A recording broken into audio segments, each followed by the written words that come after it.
Hello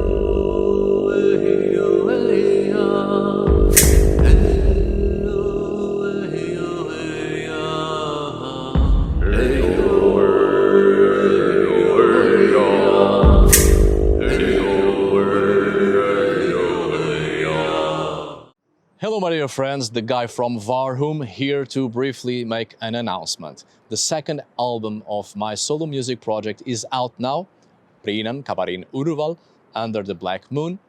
You can check it on Bandcamp if you would like to buy the digital copy of the album and or of each song and previous works. You can also listen to VAR UMN on Spotify, iTunes, Apple Music, Amazon, YouTube Music, Deezer, Tidal, so on and so forth, and over 20 streaming music platforms. The new album will also soon be available at VAR UMN's own YouTube channel and Instagram. I do hope you have fun, I do hope you enjoy it. There's links below if you want to check this project of mine. And if you would be so kind, of course, please, I would very much like to have your feedback, your opinion on this project. I am having loads of fun doing it. It's now the only thing I would like to do with my life. Well, thank you in advance. Thank you for your support, friendship and love. We shall meet between worlds. See you soon. Hello my dear friends, how is it going? I'm Arith, and today I'm here to share a different perspective on one of the most famous gods in Norse mythology. Odin. In almost every source where Odin appears or is mentioned, and there's quite a lot of them, everyone who is involved with Odin somehow always falls into a pit of terrible misfortune, including those who receive Odin's blessings. Skaldic poetry, Norse mythology in general, and the medieval Icelandic prose works and sagas are filled with accounts that really show us the cruelty of Odin and how his blessings are short-lived, as if giving out good-looking apples but rotten to the core. When it comes to the Norse mythology, Odin is completely amoral, which is curious. You see, in later sources, it is the Vanir gods that are usually called amoral, and well, perhaps this is due to a more Christian understanding of pagan deities linked to sexuality and the overall implicit sexual connotations of a fertility character, but perhaps also including the sacrificial acts of human and non-human species, of course. Although, on second thought, the Vanir have always presented a marked difference when compared to the other gods, perhaps with the exception of Thor. They were farmers' gods, gods of the people, gods of the earth, gods of the providers, gods of social classes that occupied a very clear low position when compared to the Scandinavian elites, whose main god was Odin. Despite the seemingly amoral character of the gods of fertility and of the land, it's actually Odin that presents a completely amoral personality in the myths, being the god who, by all means necessary, obtains what he wants at all costs without a second thought on the destruction and suffering of others. When we look into archaeology and the written sources as well, of course, it's curious that deities such as Thor, Freyr and Froya were favored gods, towards whom there was celebration, feasts, sacrifices, offerings, and so on and so forth. They were the gods of the people, whereas Odin was acknowledged, just like the other gods, but not favored. Between Odin and the other most worshipped deities, there's a clear characterization of the late Iron Age Scandinavian society, one that was highly stratified, with wide inequality between poor and rich, with an accentuated difference between aristocracy and the, let's say, common folk. Odin was the god of the aristocracy, and he was acknowledged in public cults along with the other gods as a religious element forced by the aristocracy onto their subjects. Again, Odin was acknowledged but not favored by the people, as the gods of the providers were. There's a coercive aristocracy that thrives on relationships of servitude and slavery, and their god was Odin, which is the reflection of the amoral acts of the aristocracy, whose actions were towards self-aggrandizement and to ensure the continuation of their power and rulership. By any means necessary, the aristocracy subjugated people, exploited people and land for their sole individual gain. This is, in great part, what we see in Odin's exploits. Amoral acts of cruelty, lack of empathy, a complete detachment from compassion and pity, causing misfortune to anyone who crosses Odin's path, only to get what he wants. Odin has several objectives. He aims to be in possession of something, to acquire something for his own individual benefit. And just like a great flood after a mountain storm, everything and everyone that is caught in the destruction is carried away and perishes. Whilst the other gods present beneficial aspects to the collective, Odin presents the focus on an objective and reaching it by any means necessary. Odin, in several instances, presents individual attainment. Odin is not a social god. Odin is not a god of the collective. Odin is the god of self-development, but one without morals. Odin is the god of an individual path. You see, curious thing, the other day one of you in the comments was comparing Odin to Loki, saying that both are tricksters. Although I understand that statement, I disagree. There's a remarkable difference between being a trickster from being a deceiver. I mean, the great problem with Loki and its amoral character is within the later perceptions on Loki through a Christian lens, right? One that equates Loki with the devil, becoming a character of misdeeds, sinful and shameful actions against the gods and humanity. And this later perception has endured for quite a while, and within modern religious groups focused on Northern European pagan beliefs, Loki has been considerably disregarded and or avoided, whilst Odin takes a prominent position as a benevolent god and this image of the father of all, which, by the way, I think the epithet of Odin as the old father, or father, was misinterpreted, possibly. Surely, the Icelandic prose works on Norse mythology are filled with Christian perceptions, or rather, let me rephrase that. It is a Christian interpretation of the Old Norse myths, and indeed Odin is placed on a position akin to that of the Christian god, and why shouldn't it be so? After all, Odin had already been the god of the elites, of the ruling powers, and it would only be natural to equate him with the Abrahamic god promoted by the same elites, by the same ruling powers.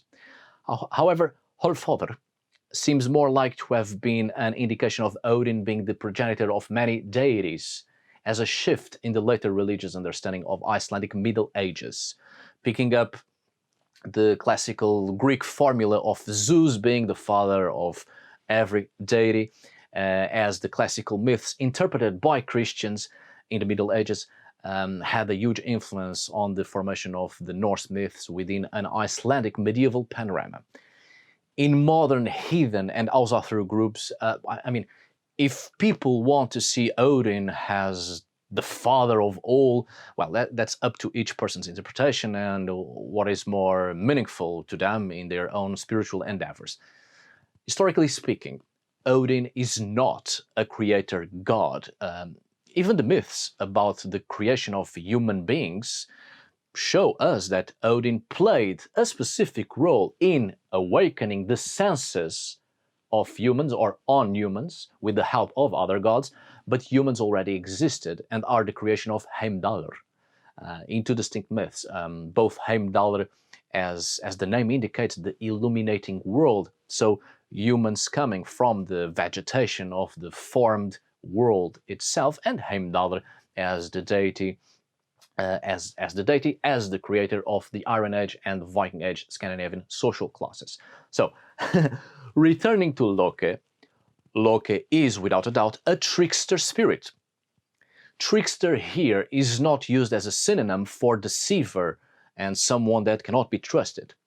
Deeply looking at the accounts where Loki appears, which are quite a lot and second only to Odin, we do understand the animistic implications of it, the animistic core of Loki, which in a further study of trickster entities of several cultures, Loki does present all the traits of a trickster spirit indeed. Tricksters are not usually deities, with a few specific exceptions in some African cultures. Tricksters are important spiritual entities whose role is completely outside the plans of the deities, or the plans the deities have contrived to maintain the order of things. Tricksters always challenge the order of things, and they present the free will of creations, the discovery of a multiplicity of paths that go beyond the linear and orderly constructions of the gods. Tricksters challenge the plans of the gods, often creating alternative possibilities by shaking the very foundations of order, with unexpected results that can indeed be quite harmful to some and indeed even cause death. However, everything is changed afterwards. There's an evolutionary process, and nothing remains as it was before, but is bettered. There's an improvement. There's a breaking in the stagnating order of the gods, which makes it possible for other lives to come forth and thrive. Tricksters, as abruptly and disastrous as their actions may be, always bring about a beneficial evolution for the collective. They are the unexpected forces of the universe that penetrate the order of things and change it all forever, so that a new cycle may begin, one that opens up the possibility for new life and a multiplicity of existences and choices to come forth and thrive. Loki is indeed the trickster, as Loki's actions at first implement a state of pandemonium. Everything is changed. Loki is then able to fix the most disastrous aspects of its actions, and a new reality is established. One that is an evolution, and every element of stagnation disappears and nothing is the same ever again. This is the core of the role of the trickster, to bring about change for the collective good. Now, the Deceiver, on the other hand, is something else entirely, and that is Odin, one who works on an individual path for the individual attainment of power, while Loki tricks, and everyone expects that behavior from Loki, and Loki is the first to announce the trickery that then ends up bringing forth a collective beneficial outcome. Odin deceives, and people seldom expect any action from Odin of this kind, because it's unknowable, unexpected, in stealth, as that is the role of the Deceiver, the deception, the illusion of being something and acting in a different way, causing harm that cannot be fixed, cannot be restored, and there's an individual gain, very rarely expressed as something positive to the collective. Odin gathers power and knowledge for himself to become ever more powerful and in control. And there's a big difference between the trickster and the deceiver in the way actions unfold and their outcomes. Now, aside from the Norse myths and the clear harmful events and results of Odin's quest for power and knowledge, it is curious that it doesn't change much in poems and sagas when human individuals follow Odin.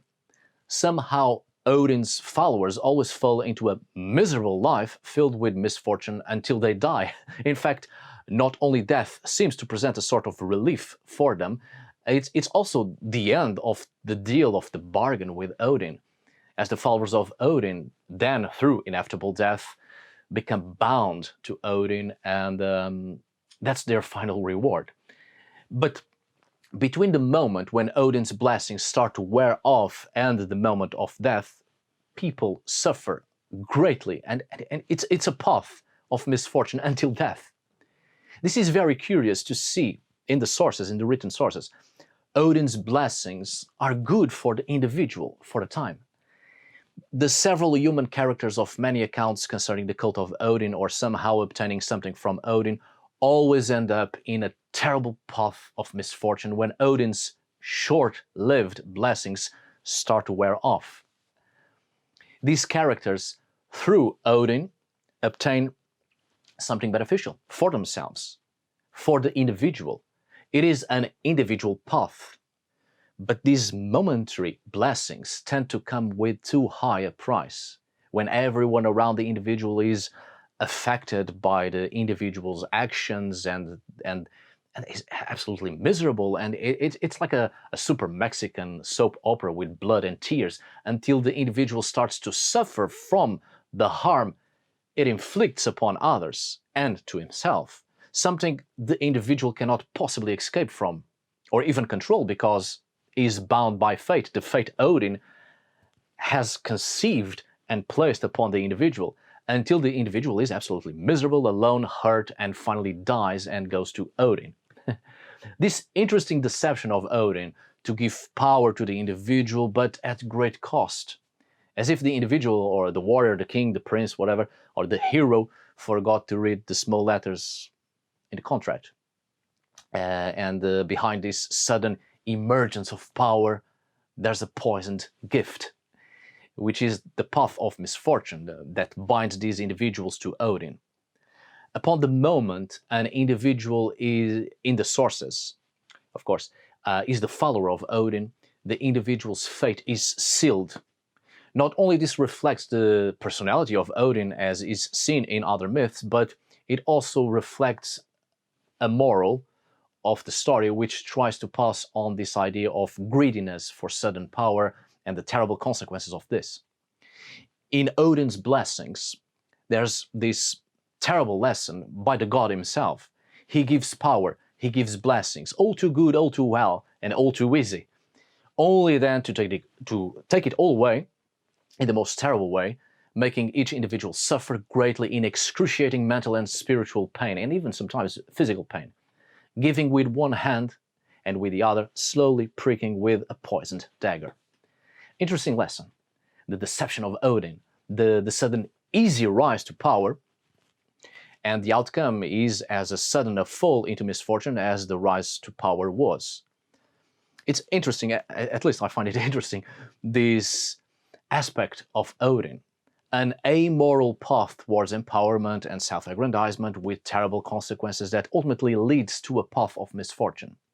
The fall from power that, in the best case scenario, forces humbleness upon the individual to perhaps rise again towards enlightenment if the lesson was properly learned. Freya Oshwin once said something quite curious, very interesting. The gods may not have any morality at all other than what people project and invest into them.